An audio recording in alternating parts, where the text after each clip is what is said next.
Football মহাতারকা Lionel মেসির অর্জনের শেষ নেই। শত শত পুরস্কারের মালিক ফুটবল ইতিহাসের অন্যতম সেরা এই খেলোয়াড় এবার পেয়েছেন মার্কিন যুক্তরাষ্ট্রের সর্বোচ্চ বেসামরিক সম্মাননা মেডেল অব ফ্রিডম। মেসি সহ 19 জন বিশিষ্ট ব্যক্তিকে প্রেসিডেন্সিয়াল মডেল অব ফ্রিডম প্রদান করেছেন মার্কিন প্রেসিডেন্ট জো বাইডেন। যুক্তরাষ্ট্রের সর্বোচ্চ বেসামরিক সম্মাননা হিসেবে বিবেচিত এই পুরস্কার সমাজ, সংস্কৃতি, ক্রীড়া, রাজনীতি ও মানব কল্যাণের অন্যান্য অবদানের জন্য প্রদান করা হয়। ফুটবলের ইতিহাসের অন্যতম সেরা খেলোয়াড় লিওনেল মেসির জন্য এটি আরেকটি বিরল অর্জন। আর্জেন্টিনাকে 2022 সালের বিশ্বকাপে নেতৃত্ব দিয়ে চ্যাম্পিয়ন করার পর থেকেই তিনি বিশ্বের নানা প্রান্তে স্বীকৃতি পেয়ে আসছেন। এবার যুক্তরাষ্ট্রের সর্বোচ্চ বেসামরিক সম্মাননা অর্জন করলেন মেসি, যা ফুটবলের বাইরেও তার বৈশ্বিক প্রভাব ও গ্রহণযোগ্যতার বড় স্বীকৃতি। শনিবার হোয়াইট হাউসে আয়োজিত এক অনুষ্ঠানে এই পদক প্রদান করা হয়। মেসি ছাড়াও সম্মাননা পেয়েছেন Hillary Clinton, George Soros, Magic Johnson, Denzel Washington, Ralph Lauren, Anna Wintour, Bill নাই,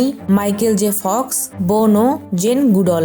এছাড়া প্রয়াত কিছু বিশিষ্ট ব্যক্তিকেও মরণোত্তর এই সম্মাননা প্রদান করা হয়েছে, যাদের মধ্যে রয়েছেন Robert F Kennedy, Ashton Carter ও ফ্যানেলু হ্যামার।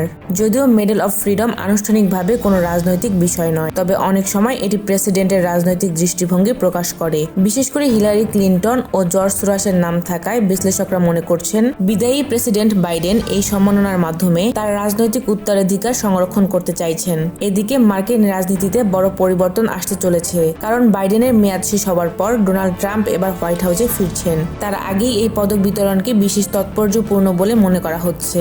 মেসির এই সম্মাননা প্রাপ্তি প্রমাণ করে যে তিনি শুধু একজন ক্রীড়াবিদ নন, বরং বিশ্বব্যাপী অনুপ্রেরণার প্রতীক। ফুটবলের মাঠে তার অর্জন যেমন অসামান্য, তেমনি মাঠের বাইরেও তার জনপ্রিয়তা, সামাজিক কার্যক্রম ও তার প্রভাব তাকে আরো উচ্চতায় নিয়ে গেছে। প্রেসিডেন্সিয়াল মেডেল অব ফ্রিডম তার অসাধারণ ক্যারিয়ারের এক নতুন পলক।